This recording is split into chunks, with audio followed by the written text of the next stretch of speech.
네, 저는 오늘 사도행전 8장 14절로부터 21절까지 말씀을 가지고 성령 세례와 복음 전파라고 하는 제목으로 여러분들과 함께 은혜 나눠보려고 합니다. 사도행전의 핵심 요절 하면은 사도행전 1장 8절이죠. 오직 성령이 너희에게 임하시면 너희가 권능을 받고 예루살렘과 온 유다와 사마리아와 땅끝까지 이르러 내 증인이 되리라. 이렇게 주님께서 마지막 승천하시면서 모든 제자들에게, 여기 앉은 저와 여러분에게 그렇게 말씀하시고 승천하셨죠. 이 간단한 한 구절이지만은 이 한 구절로 말미암아 온 인류의 역사와 온 세계의 역사가 놀랍게 변화가 됐다는 거죠. 바로 시작된, 예루살렘으로부터 시작된 그 놀라운 생명의 말씀, 복음의 말씀, 부활의 증인이 예루살렘으로부터 시작해서 온 유다와 사마리아와 땅끝까지 이르러서 증인이 되어달라고 부탁하신 이 분부의 말씀 한마디 때문에 세계의 역사가 변화되기 시작했다는 것입니다.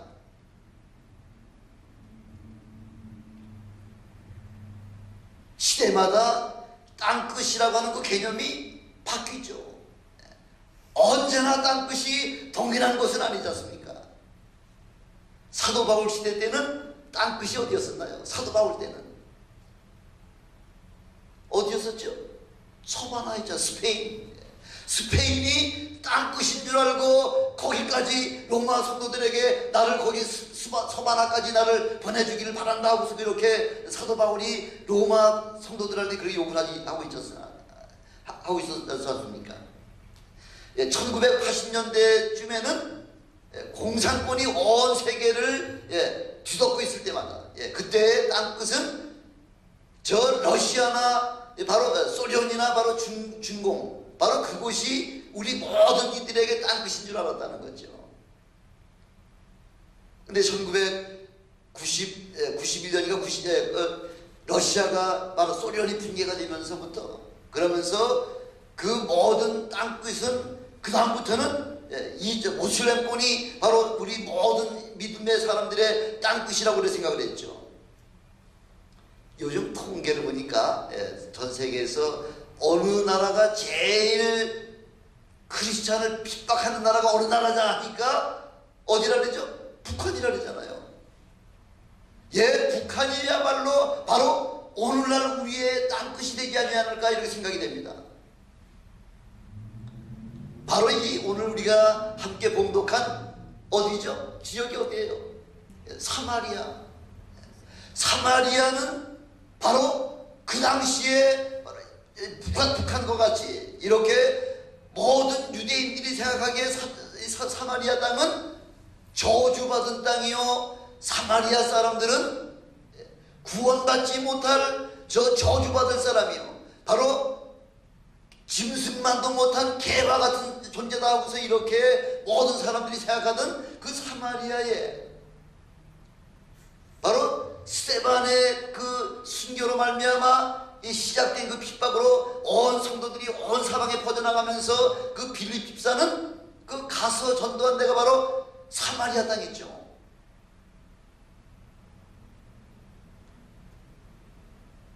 아마 빌립 집사도 처음부터 이방인들 전도하려고 나가진 않았을 겁니다. 왜냐하면은 지금 모든 유대인들이 생각하기에 지금 예루살렘과 유다 또 더 나가서는 온 세상에 흩어져 있는 유대인들을 전도하려고 그렇게 생각했다는 거죠. 아무도 이방인들 전도하려고는 상상을 못했던 거죠.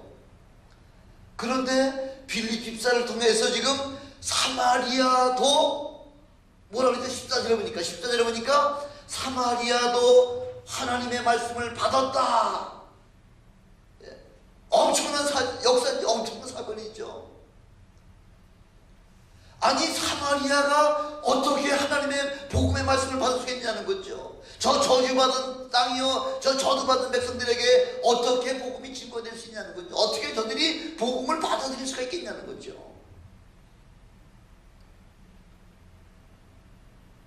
아마 집사도 엄청나게 놀랐을 뿐만 아니라 누가 제일 놀랐을 것 같은가요? 예루살렘 교회의 리더십들이, 예루살렘 교회의 그 사도들이 아마 엄청나게 놀랐을 겁니다. 엄청나게. 아니, 저 인간 같지도 않은 저 개 같은 존재인 사마리아 사람이 어떻게 우리 구원을 받느냐는 거죠.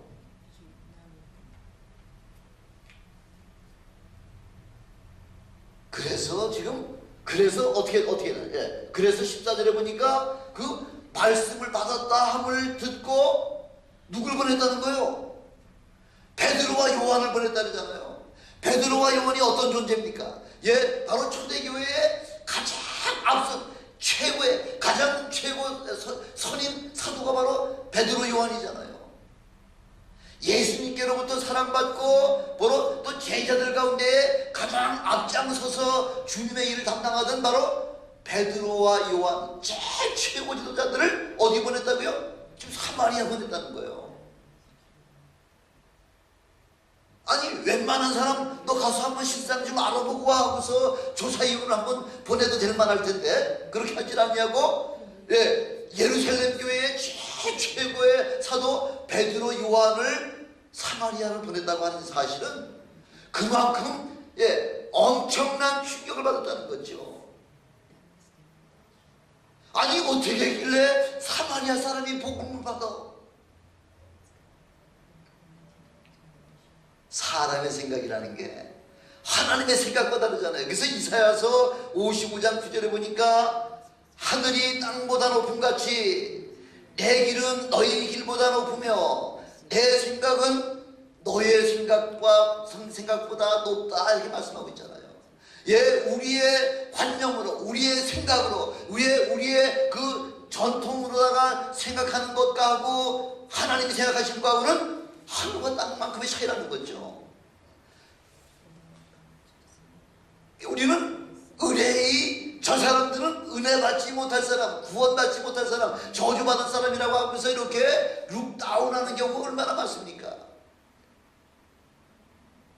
우리가 해오던 그 전통에서 모자란다는 거죠. 우리가 해오던 관행하고서는 다르다는 거죠. 이렇게 사마리아 전도는 바로 우리 예수님께서 얼마나 관심을 많이 가지고서 그곳에 우리 주님께서 전도하신 장소입니까? 요한복음 4장에 보면 바로 수가성이 바로 사마리아가 한복판에 있지 않습니까? 수가성에 예수님께서 친히 그곳을 보통은 유당당을 통해서 이렇게 삥 돌아가도록 되어 있는 건데 예수님은 그렇게 하지 않았다는 거죠. 왜? 꼭 만나야 될 사람, 수가성 여인을 만나야 되기 때문에 그 사마리아로다가 우리 예수님께서 통과하시다가 요셉의 우물에 걸터 앉아가지고서 마침 물길러 온 그 수가성 여인을 만나셔가지고서 전도하시지 않았습니까? 전도받은 수가성 여인도 유대 사람들은 사마리아 사람과 상종 안 하는 법이 있는데 어찌 당신은 나에게 물까지 달라고 하십니까? 거저달라고 하십니까? 이렇게 좀 욕을 하고 있지 않습니까? 그래서 우리 주님께서 마지막 승천하시면서 제자들에게 분부하신 말씀이 예루살렘과 온 유다뿐만이 아니라 그 다음에 관심거리가 어디예요? 사마리아죠. 사마리아와 땅끝까지 이르러서 나의 주민이 되어달라. 이 엄청난 부탁이죠. 이 분부의 말씀 한마디로 말미암아 세계의 역사가 바뀌어나가기 시작하고 있지 않습니까? 바로 이렇게 사마리아는 선교적인 차원에서 굉장히 중요한 지역이라는 거죠. 여기 평양신학교 다니다 오신 우리 박 목사님도 계시지만은 1907년에 평양 내 신학교에서 제일 1회 졸업생이, 첫 번째 졸업생이 7명이 졸업을 했습니다. 7명이. 근데 1907년 하면 여러분 생각나는 게 뭐예요? 평양의 대성령의 역사가 나타나기 시작한 게 바로 1907년 아니에요. 이렇게 성령의 충만함의 은혜를 받자마자 막바로 1907년 7월 달에 평양신학교 제1회 졸업생 7명이 나오자마자 제일 먼저 있었던 이 사건이 뭐냐면요, 은혜 받은 사람이 어딜 가야 되나요? 예, 그 가운데 이기풍 목사님이요. 예, 졸업생 7명 가운데 이기풍 목사님을 평양에서 지금 어디로다가 지금 파송을, 선교사를 보냈냐면은 제주도로다 파송을 보냈죠. 요즘 생각이야, 제주도는 우리 대한민국이잖아 이 얘기하지만은 1907년, 지금부터 한 106년 전쯤에서 평양과 저 제주도는 완전히 이방 나라죠. 완전히 외국이죠. 해외니까, 바다 건너니까. 언어가 다르죠. 문화가 다르죠. 여러 가지 모든 면에서 평양과 제주도는 완전히 다른 지역이기 때문에 하나님이 보시기에, 모든 그 믿음의 사람들이 보시기에 제주도는 완전히 해외 선교라는 거죠.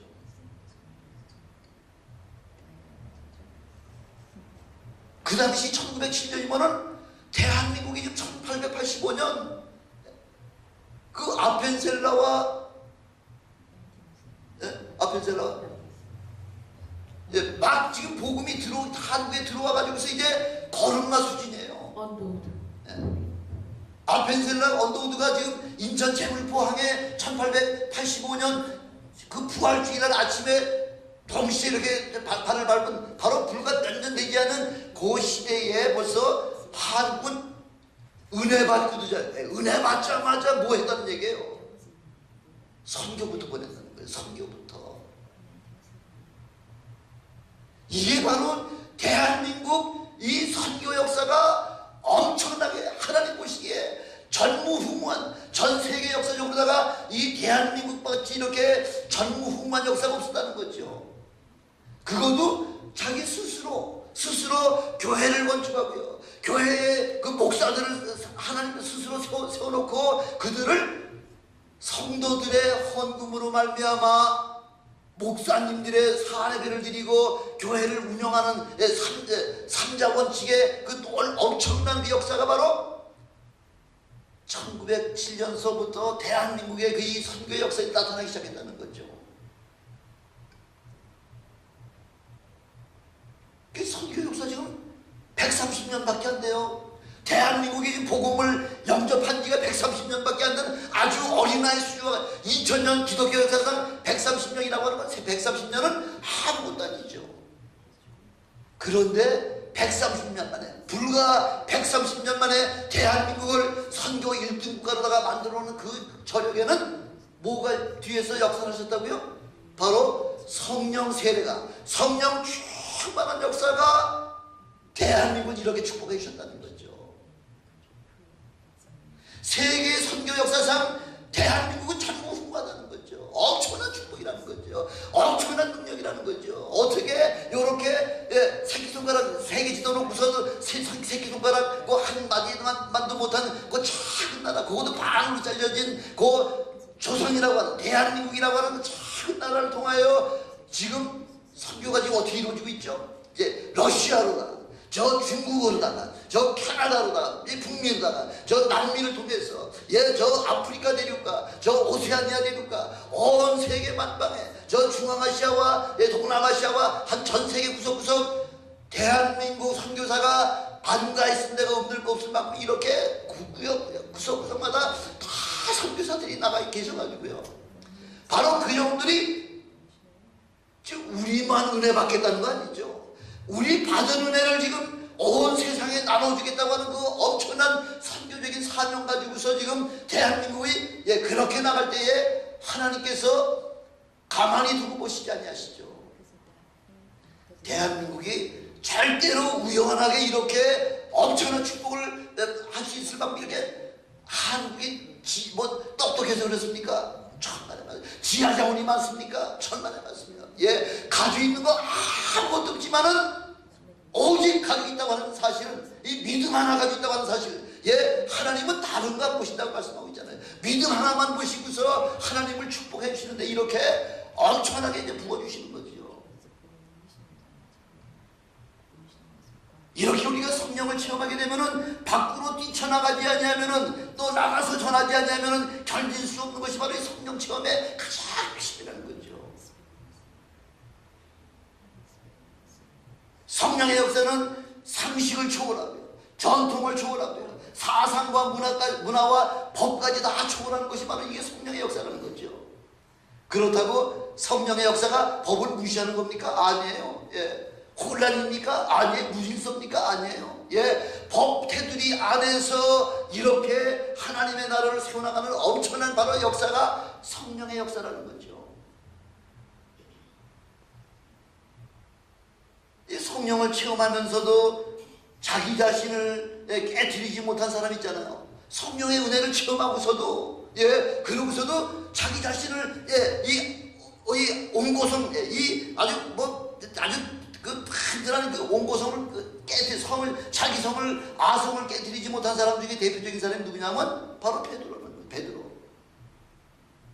베드로 다 은혜 체험한 사람이에요. 성령 체험하고서 바로 예루살렘에서 설교를 할 때 한 번 설교에 3,000명 5,000명씩 회개하고 또 돌아온 것을 체험하면서도 지금 베드로는 그 이방인에 관한 그 자기의 전통과 자기의 그 사상과 이런 모든 자기의 지식 가지고서 이방인들에게 전도하려고 하지 않냐는 그 모습을 우리 하나님께서 하시고서 큰 보자기에다가 이 어떤 짐승이에요? 부정한 짐승을 담아가지고서 하늘에서부터 내려주면서 베드로에게 잡아먹어라. 베드로가 뭐라고 해요? 아닙니다. 나는 어려서부터 이렇게 부정한 짐승을 먹어본 적이 없습니다. 안 먹겠습니다. 하니까 하나님께서 하나님이 깨끗하게 하신 것을 네가 어떻게 더럽다고 하느냐? 다시 부재기에다가 그 부정한 짐승을 달아들여 가지고서 잡아먹어라. 나는 그런 걸 여지껏 먹어본 적이 없습니다. 안 먹겠습니다. 하나님이 깨끗하게 하신 것을 네가 어찌 더럽다고 하느냐 하면서 3번씩이나 같은 모습을 보여주면서 그 뭐를 상징할까요? 이방인들에게도 이제부터는 구원의 역사가 이제 확산이 될 것이라고 하는 사실을 그 부정한 짐승을 우리에게 보여주심으로 말미암아 이제는 유대인만 구원받는 것이 아니라 온 인류가 다 구원의 반열에 참여할 수 있는 자격을 주셨다는 거죠. 그것 때문에 저와 여러분이 다 구원받았지 않았습니까?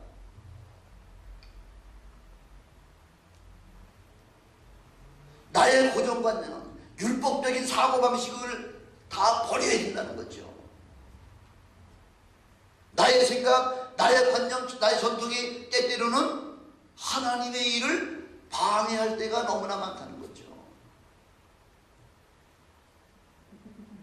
우리 인간의 역사를 아주 극명하게 잘 나타내준 성경이 어딜까요?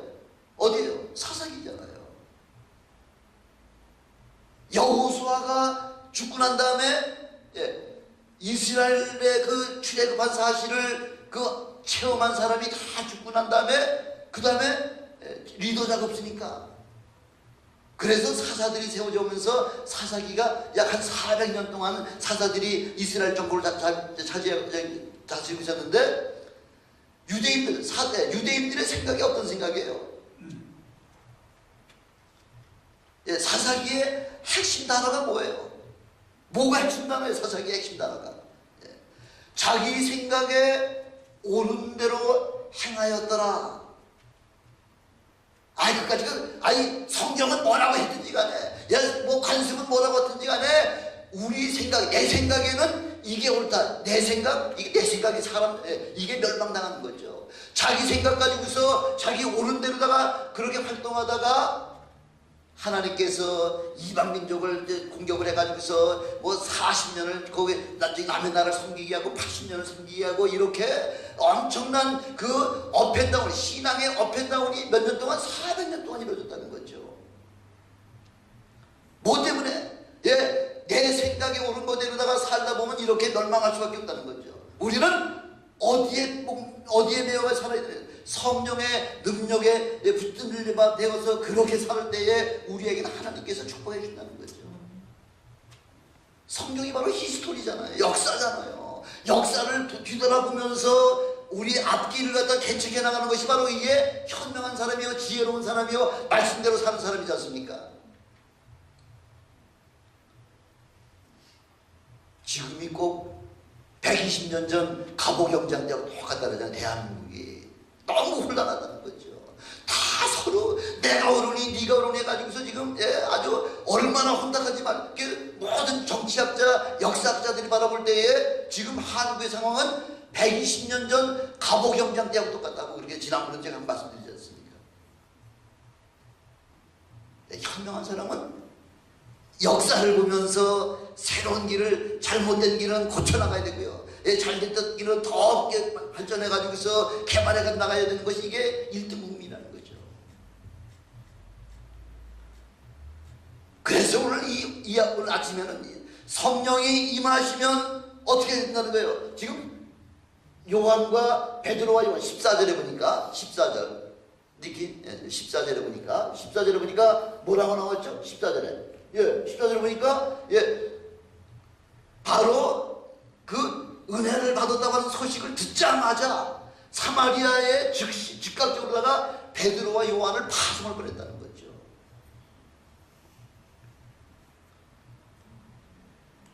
첫 번째는 성령 받기를 위해서 어떻게 했다고 지금 나와있죠? 15절에 보니까 그들이 내려가서 저희를 위하여 성령 받기를 기도하니. 은혜를 받고 나면은 그 다음에 은혜 받은 건 누구를 위한 거예요? 은혜를 받은 건 나를 위한 거죠. 복음은 저와 여러분만을 위한 복음은 그 복음이 아니죠. 그걸 무슨 복음이라 그러죠? 우스갯소리다 그러죠. 내가 복음이다. 내가 복음. 그 복음은 하나님 것이 합당치 않다는 거죠. 너희가 성령을 받으면은 그러면 그 다음부터는 예루살렘과 온 유다와 사마리아와 딴 것까지 이뤄서 나의 증인이 되어달라고. 이것이 바로 복음의 핵심이라는 거죠. 성령 체험이 바로 핵심이라는 거죠. 그래서 바로 이 지금 사마리아의 그 은혜 받은 사람들, 복음을 영접한 사람들에게 첫 번째 해야 될 일이 뭐냐면 성령 체험하는 거죠. 다른 거 없습니다. 여러 가지 제도도 있고 교육도 있고 여러 가지 방법도 있겠지만 제일 중요한 것은 바로 복음을 받아들인 사람에게 성령 받기를 위해서 기도하라. 이게 첫 번째라는 거죠. 노메로와 하든 성령 받지 않냐면 아무것도 아니라는 거죠. 우리 사도들을 통해서 얼마나 잘 알고 있습니까? 아니 사도들이 예수님의 십자가 죽으신 걸 보지 못했습니까?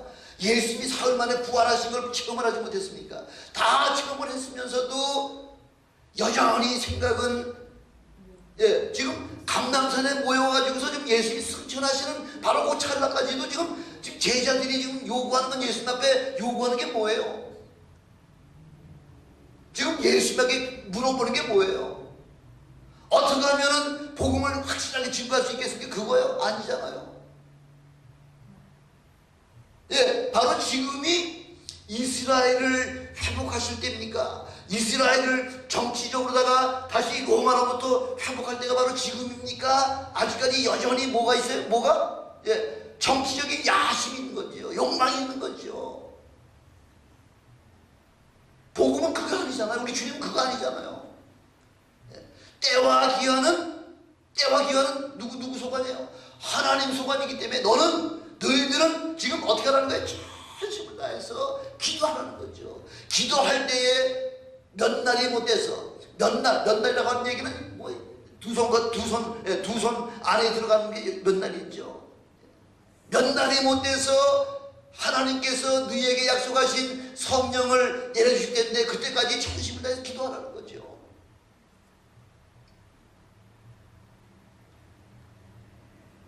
지금 빌립은요, 사마리아에 가서 복음을 증거했더니 어떤 사건이 일어나나요? 여기 이제 오늘 본문은 안 읽었지만은 사도행전 8장 7절을 보니까 많은 사람에게 붙었던 더러운 귀신들이 떠나가고 또 많은 중풍병자, 안절뱅이가 낫는 역사가 나타났다는 거죠. 빌립 집사를 통해서 빌립이 예수님의 복음을 증거하니까 엄청난 그런 기사와 역사가 나타나기 시작했다는 거죠. 아니 온 사람들마다 중풍병자가 일어나는 역사가 나타나고 안줄뱅이가 일어나고 여러가지 소경의 눈을 뜨고 귀머거리가 들을 수 있는 이런 엄청난 사건을 체험하면서 지금 사마리아 온 성의 기쁨이 충만했다는 거죠. 얼마나 성령의 역사가 엄청났든지요. 얼마나 성령의 역사가 막 가는 곳곳마다 사도 빌립 집사가 가서 사역하는 곳곳마다 막 성령의 역사가 나타나고 막 구원의 역사가 막 회개의 역사가 나타나기 시작하니까 누구까지 구원받았다는 거야? 누구까지? 예, 시몬까지요. 이 사마리아에서 제일 유명한 마술사예요. 마술사. 이 시몬이 빌립 집사에게 왔다가 은혜를 받은 거죠.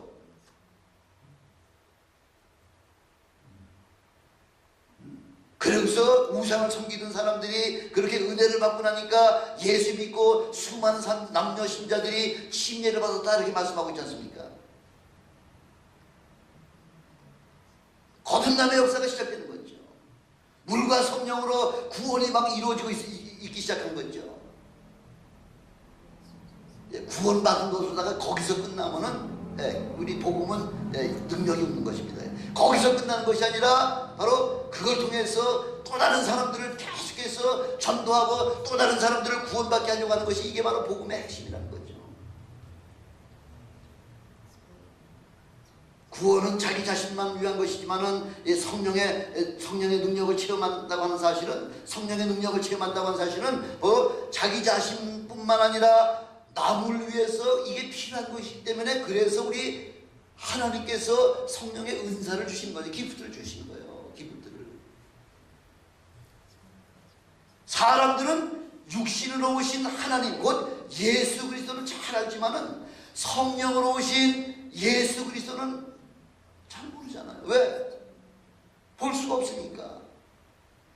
너희가 보고자 해도 보지 못하고 듣고자 해도 듣지 못하고 아무나에게 나타나는 것이 아니라 하나님의 그 성령의 은혜를 체험한 사람이라야지만 성령의 계심을 깨달을 수 있다는 거죠.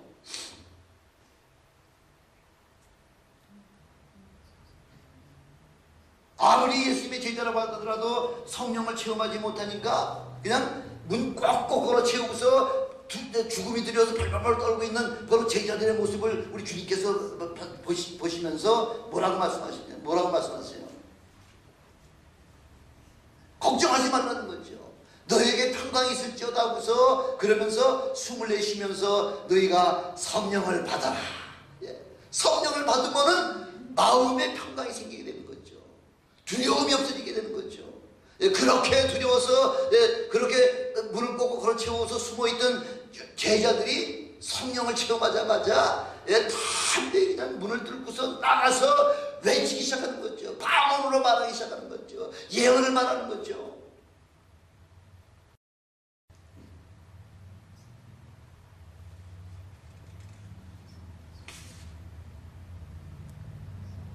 그래서 예수님이 승천하시면서 하신 약속이 뭐냐면 예루살렘 떠나지 말라는 거잖아요. 전심으로 기도하라는 거 아닙니까? 몇 날이 되지 못하면 너희 성령을 주시겠다고 약속하지 않았습니까?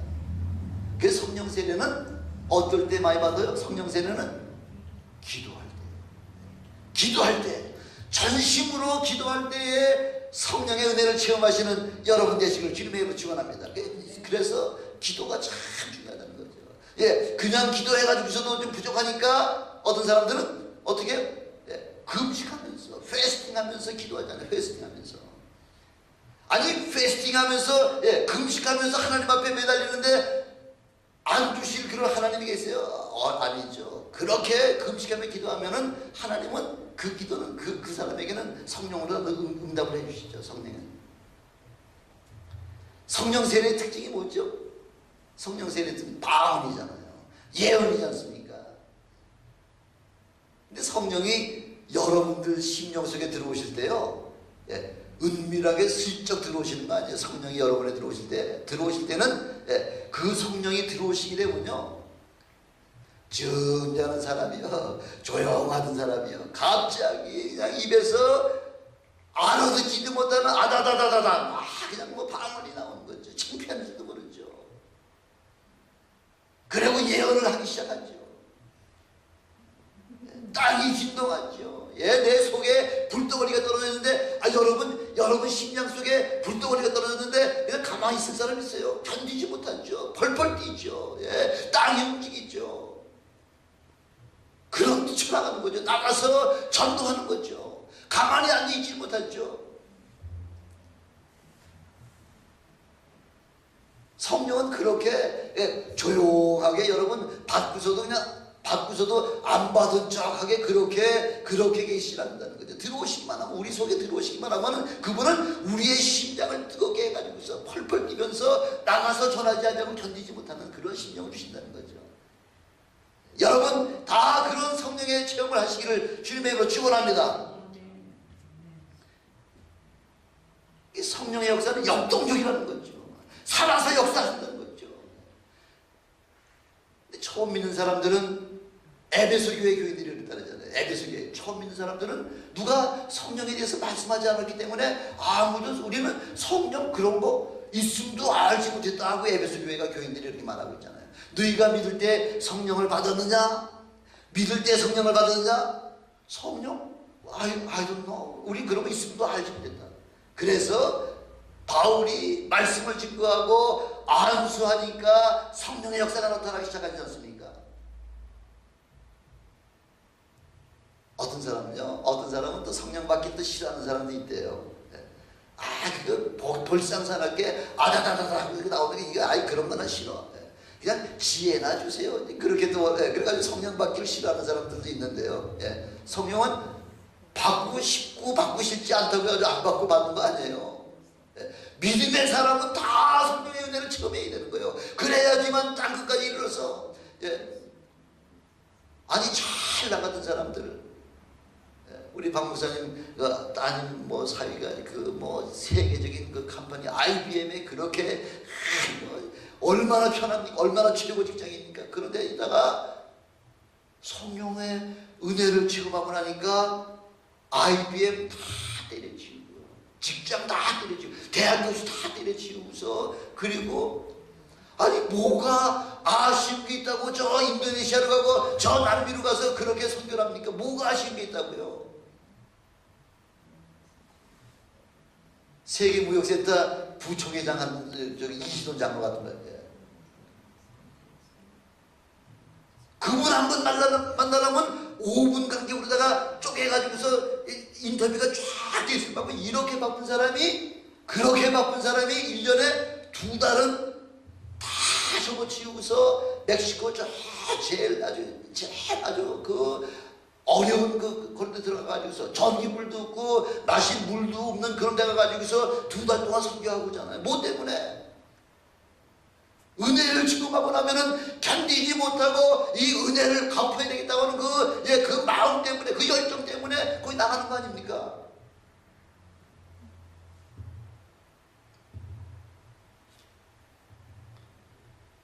이 가운데 그런 분들이 나오시기를 주님의 이름으로 축원합니다. 두 번째, 성령은 17절에 보니까 안수할 때 성령이 임하신다 그랬죠. 뭐라고 나와 있죠? 이에 두 사도가 저희에게 안수하매. 그래서 안수받으려고 많이 애쓰잖아요. 유명한 부흥 강사들 오면은 그냥 안수받아가지고서 성령의 그 9가지 은사 중에서 뭐 지혜의 은사를 받기를 원하는 사람, 지식의 은사, 믿음의 은사, 병 고치는 은사, 이런 여러 가지 은사를 받으려고 그 유명한 그 부흥사들 오면은 그 안수받으려고 그렇게 애쓰잖아요. 왜? 그 집회 중에 말씀 가운데 안수할 때에 이렇게 성령을 받을 수 있는 그 확률이 높기 때문에 이렇게 바로 성경의 근거를 해가지고 다 그렇게 안수받기를 원하는 거죠.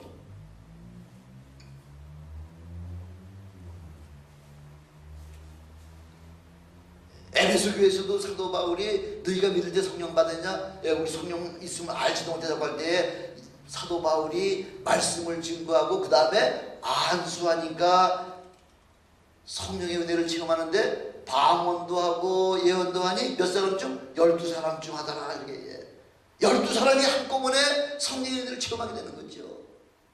이렇게 그룹으로 있을 때가 제일 그 성령의 은사가, 성령의 역사가 많이 나타나는 거죠. 혼자 그냥 조용하게 기도하는 것보다는 이렇게 한 팀으로 여러 사람이 통성으로 같이 기도하면서 그렇게 사모할 때에 성령의 역사가 많이 나타나는 모습들을 우리가 얼마나 많이 체험했습니까? 성령 세례는 기도하고 안수할 때 속히 임하십니다. 이렇게 성령 세례를 받는데 뭐 공식이 있어요? 공식? 이렇게 해야지 받고 이렇게 해야지 받고 이렇게 하면 안 된다는 그런 공식 없잖아요.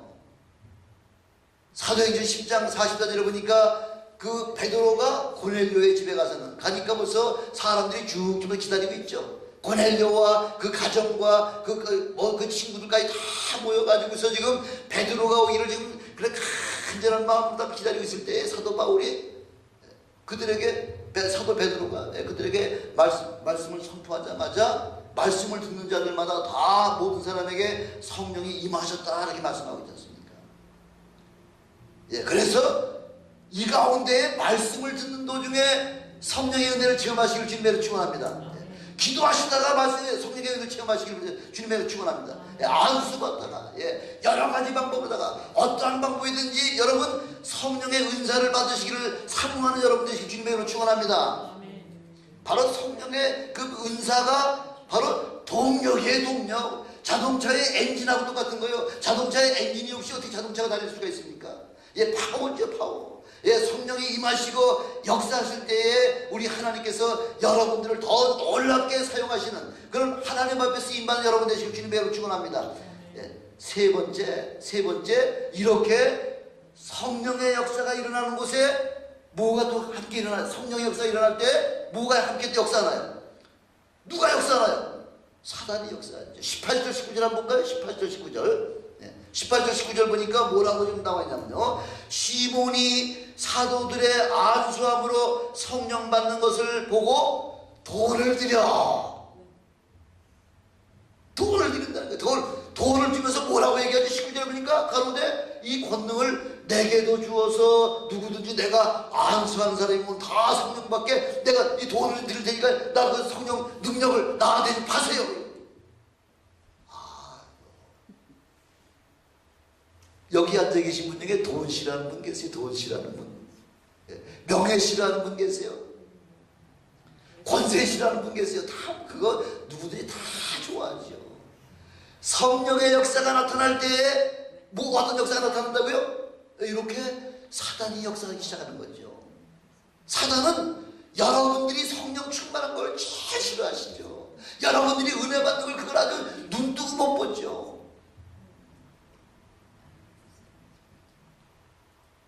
요즘 모슬렘 보면은 그 무슬림들이 성도들 교회 가가지고서 예배 드리는 데 가서 폭탄 던지고 총을 막 그냥 난살해가지고서 성도들을 갖다 죽여가지고 순교하는 사람들이 얼마나 많습니까? 제가 잘 아는 그 최선교사가 그분 두산배에서 사역하시는데 그분이 마침 미국에 들어오신 그 틈을 이용해가지고서 수요일날 집회를 하는데 거기 무슬림 테러리스트들이 들어와가지고서 그 예배당에다가 폭탄을 던져가지고서 수많은 사람이 순교당했잖아요. 요즘도 보니까 뭐 돌로다가 때리고 몽둥이로다가 뭐 사정없이 예수 믿는다는 것 때문에 몽둥이를 때리고 돌로다가 때려가지고서 그래가지고 순교당하는 사람이 얼마나 많습니까?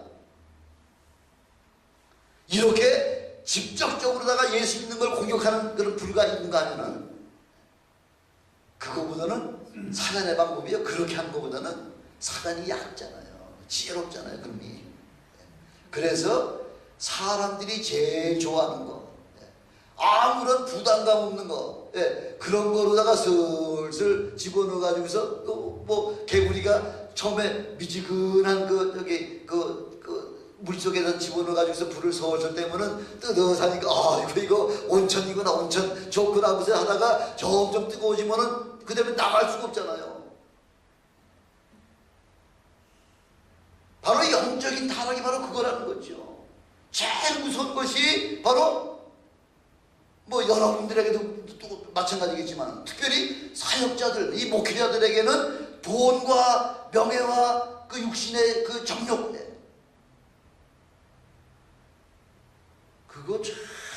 그거 그렇게 해가지고서 목회자들이 잘 나가는 성령 충만해가지고서 한평생을 그냥 상향국수를 타면서 그렇게 승승장구하던 그 목회자를 그냥 하루아침에 그냥 추풍 낙엽 심에서 떨어뜨린 것이 바로 이게 사단의 작전이죠.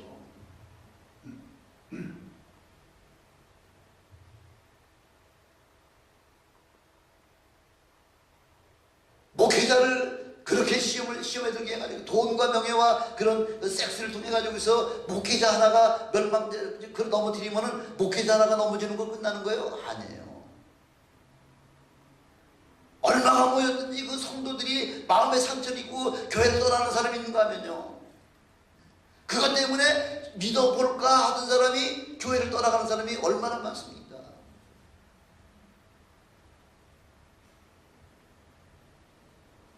오늘 19절에 보니까 40살 시몬이 성령 세례의 능력을 돈 주고 산다고 그러잖아요. 그 능력을 사가지고서 자기도 한번 좀 마음껏 좀 한번 해보려고. 그리고 마음껏 한다는 얘기 뭐예요? 내가 기도하면 병자가 막 벌떡벌떡 일어난다. 그러면 뭐가 생기나요? 뒷주머니 살라고요.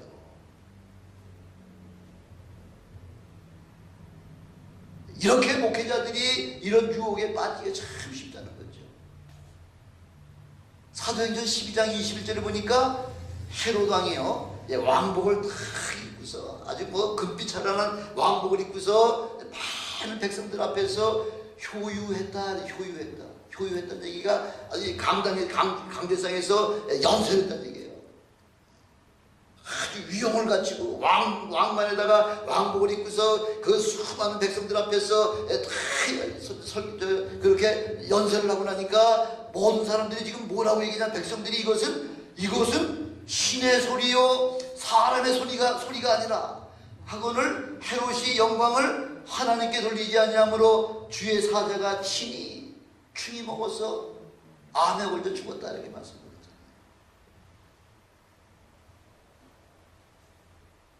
죄송합니다. 목회자를 자꾸 얘기해서 죄송합니다만, 목회자가 능력이 많고 영적으로 능력이 충만한 게, 그래서 막 교회가 막 부흥되고 그러는 게 자기가 잘나서 된 겁니까? 아니에요. 하나님께서 필요하셨기 때문에 어떤 말이든지 그분을 통해서 말이 떨어지게 무섭게 아멘으로다가 응답을 받고 그렇게 역사하시는 분은 하나님이세요. 그 사람 똑똑해서 그런 거 아니에요. 사람 잘나서 그런 거 아니에요. 뭐 조금 그런 게 있기야 있겠죠. 그러나 그 뒤에서 역사하시는 성령의 역사가 아니고서는 그 일을 할 수 없음에도 불구하고 그 사람들 마치 내가 능력이 많고 내가 똑똑하고 내 언변이 좋아서 이렇게 성도들이 많이 늘어나는 거라, 이렇게 많이 교회가 붕대구나 하고서 그 모든 영광을 하나님께 돌리지 않냐고 자기 자신에게 돌리려고 하는 것 때문에, 그래 막 그냥 기도하면 병이 낫고 막 축복하면 축복, 막 물질의 축복을 막 그냥 가난한 사람이 막 부자가 되고 이런 엄청난 막 역사가 나니까, 그런 역사가 나타나니까 막 돈을 들여가지고서 지금 시몬같이 돈을 막 목사님들에게 줘가지고서 나 축복 기도해 주세요. 나 성령 능력 받아서 나 병 낫게 해주세요. 이런 막 그런 유혹을 많이 하기 때문에,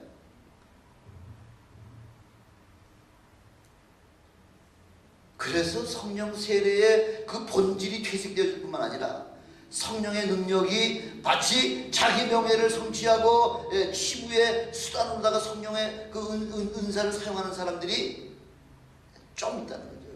다는 아니지만 좀 있다는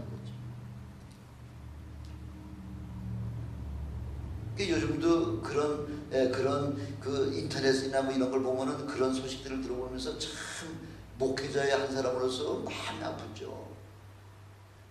성경에서 이렇게 말씀하고 있잖아요. 어떻게 너희가 성령으로 시작했다가 육체로 마치려 하느냐? 어려울 때는 그게 성령 충만한 게 계속 유지가 되는데, 이젠 경제적으로다가 좀 부유하고 잘 살다 보니까 자꾸 이렇게 금전적인 문제가 그 성령 충만을 갖다 자꾸 가로막고, 그게 바로 사탄이 하는 짓이라는 거죠.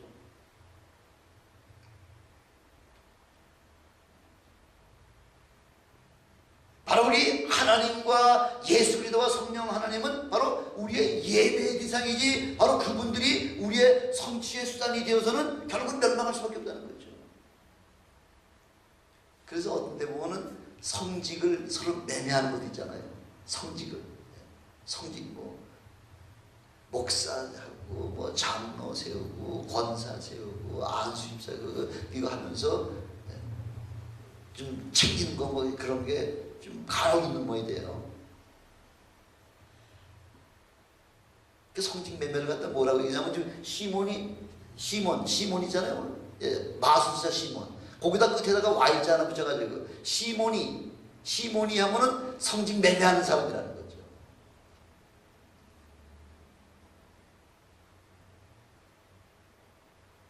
또 어떤 데서 또 교인 숫자 가지고서 씌워가지고 한 사람당 얼마 해가지고서 교회를 다른 사람 넘겨주면서 교회를 서로 팔고 사고 한다 그러잖아요.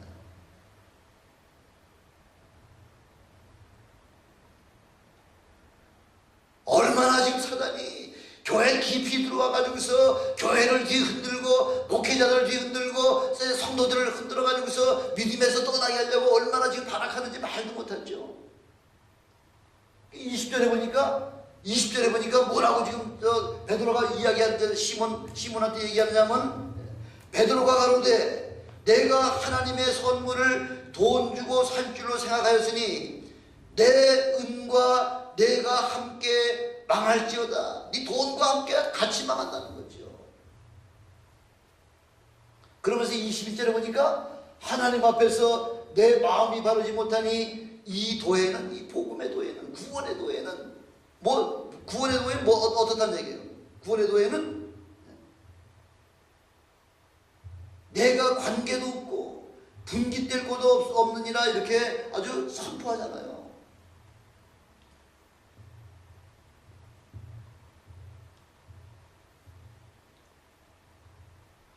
지금 세상이 마지막 때가 돼서 그런죠. 지금 아주 사단이 교회에 깊숙하게 들어가가지고서 온통 뒤 흔들고 교회를 쪼개고 성도들의 마음을 서로 이간시키고 얼마나 그런 일들이 지금 뭐 너무나 많죠. 누가 하는 짓이에요? 사단이 하는 거예요. 사단이. 속지 마시기를 바랍니다.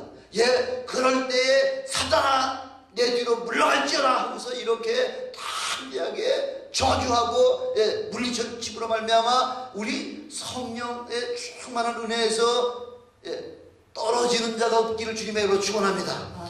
성령 충만하시기를 주님의 이름으로 축원합니다. 그래서 주님 오시는 그날 잘했다 칭찬받는 이 성취는 믿음의 그 성령의 놀라운 역사를 우리가 체험한다고 하는 것은 이런 유혹에 단단히 물리칠 수 있는 그런 능력을 가지시기를 다시 한번 주님의 이름으로 축원합니다. 기도하시겠습니다. 전능하신 아버지 하나님,